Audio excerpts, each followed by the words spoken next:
now taking a closer look at the damaged area, and as you can see here, it's quite severe. It's not just a crack in this case, we're missing quite a bit of material too.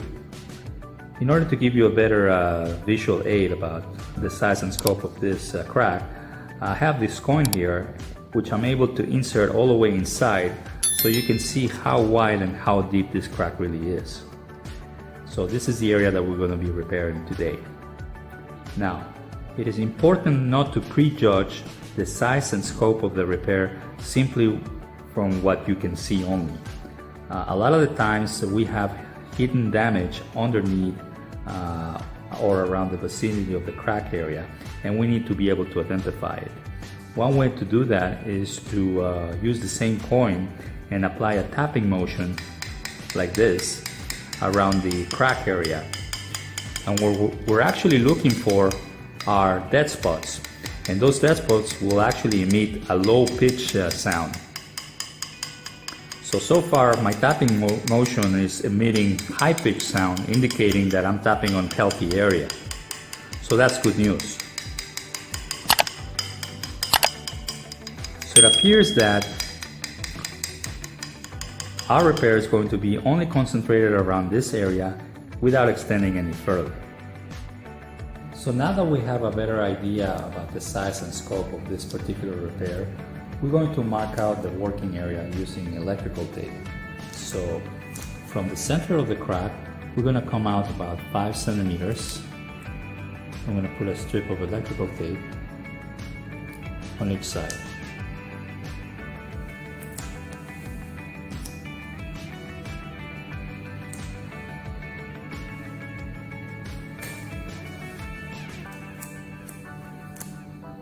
From the center out 5 centimeters or so. I'm just eyeballing it, it's okay.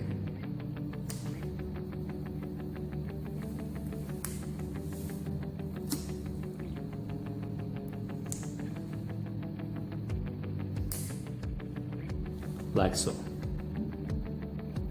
So now that we have the repair area marked, we're going to actually cover the rest of the tube using plastic foil in order to protect it.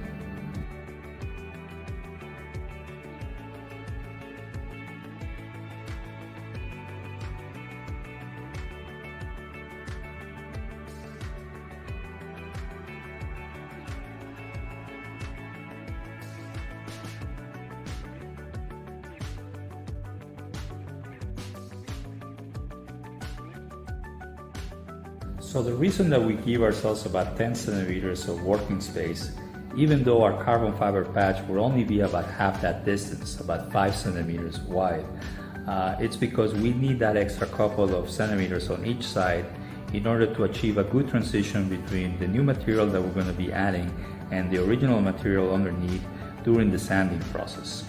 Now, due to the severity of this particular crack, we cannot just go ahead and start laying our carbon fiber on top of it.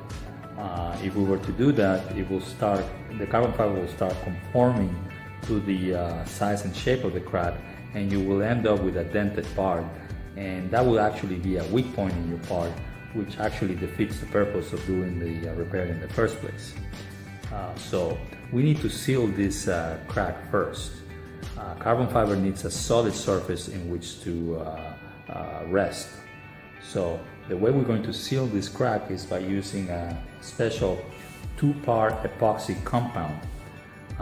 We mix part A and part B in equal amounts by hand.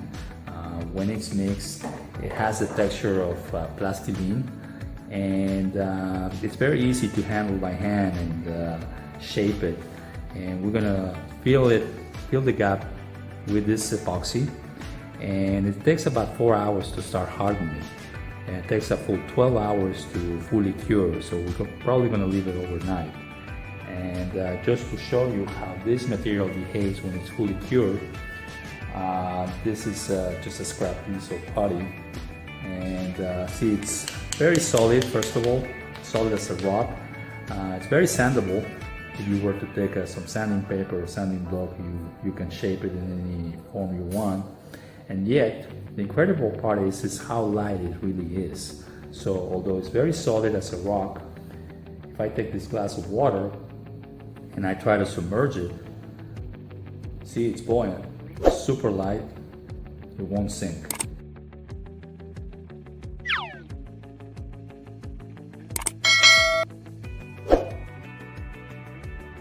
So now we're going to mix the putty, part A and part B, by hand.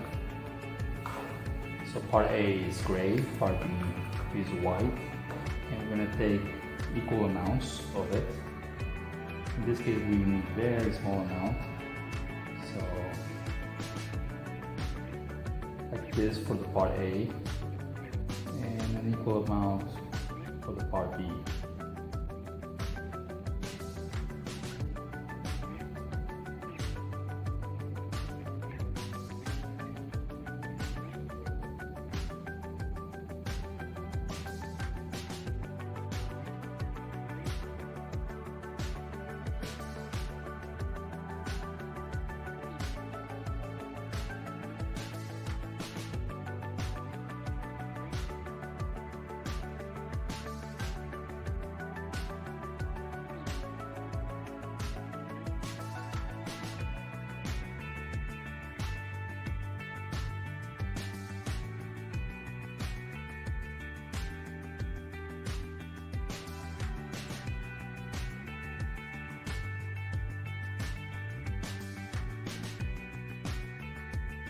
So we left the epoxy-based putty to cure overnight, and as you can see, it's hard as a rock. And now we're going to sand it down flush to the rest of the tube. First we're going to use a sanding block like this one in order to sand the bulk of it before refining it more with a 120 grit sandpaper.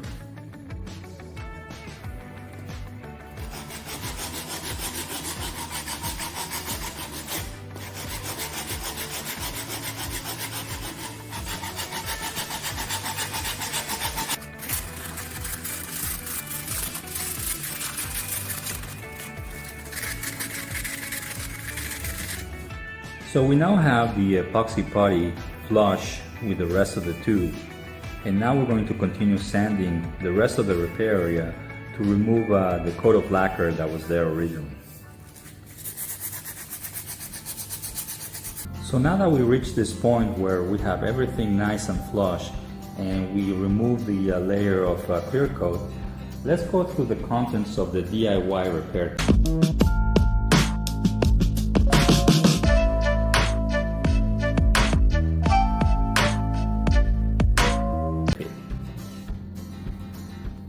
So first off, you will find a copy of our step-by-step guide for this particular kit. And as always, we recommend to read our guide first before starting up. You will also find a couple of safety documents pertaining to the resin and hardener pack. As for the resin and hardener, this is a 100-gram combo, enough material to allow you to do at least 3 repairs. Then we get to the business end of this kit, which is the actual carbon fiber fabric. In our last video, we talked about the specifics of this particular carbon fiber, so to learn more, please watch that video. We also include 2 mixing cups and sticks and 2 pairs of knee-free gloves, 2 alcohol pads, nice uniform blend of color and viscosity with no bubbles. So this is the right time now to apply a very thin coat over the repair. We're going to only be applying about 5 centimeters in width, the same width as the carbon fiber fabric fully saturated and in place. It's now time to wrap it with the shrink tape. So like I said earlier, it's best to secure it with electrical tape at one end and try to pull it over, applying a little bit of tension, but the key here is to not to let it wrinkle too much, because all those wrinkles will eventually need to be sanded off. So you'll spend more time sanding the repair at the end. So it's best to take your time and be neat. You can see how the resin is squeezed out.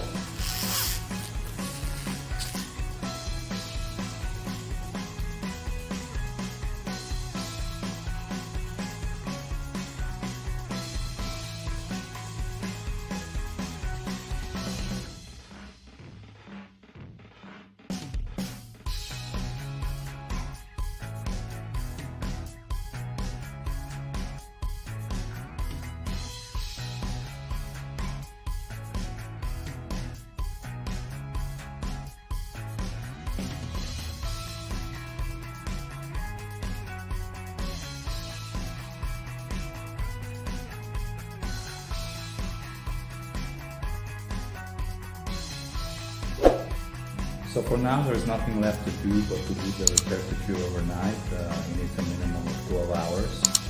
So tomorrow we're going to come in and remove everything and take a close look at what happened. So here we are the next day, and the repair is fully cured, and now we're going to remove the tape and take a look at what we have.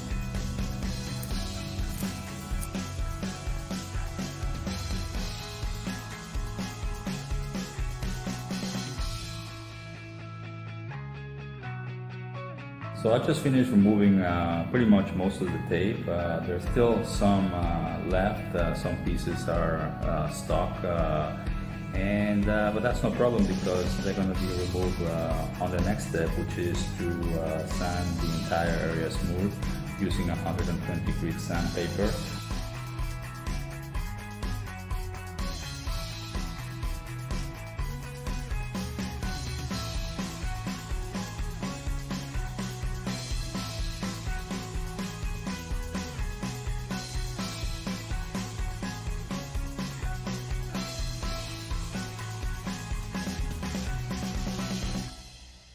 So as you can see, we're almost there. The next thing to do is to unwrap the tube and clean it using the second alcohol wipe that comes with the kit.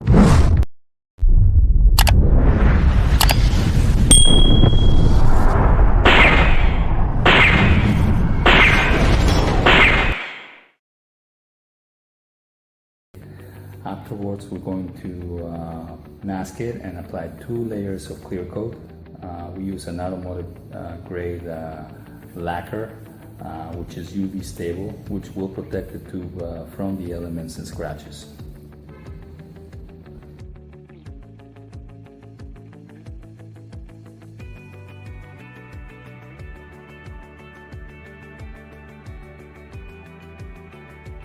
As an optional step, we're going to try to blend in the color of the repair with the rest of the tube.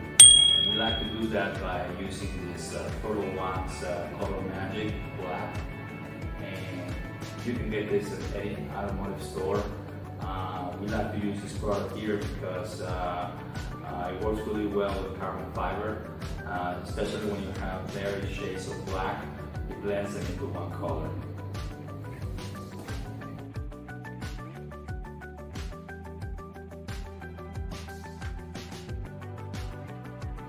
And here it is, the completed repair, using our DIY carbon fiber repair kit. We are very pleased with the results. Here's the area that we repaired, and as you can see, it blends very nicely with the rest of the tube. Yes, you're going to end up with a slightly thicker cross-section, but that's a very small price to pay for saving your part. Additionally, if you've done the repair correctly, you often end up with an even stronger part compared to when it was first made.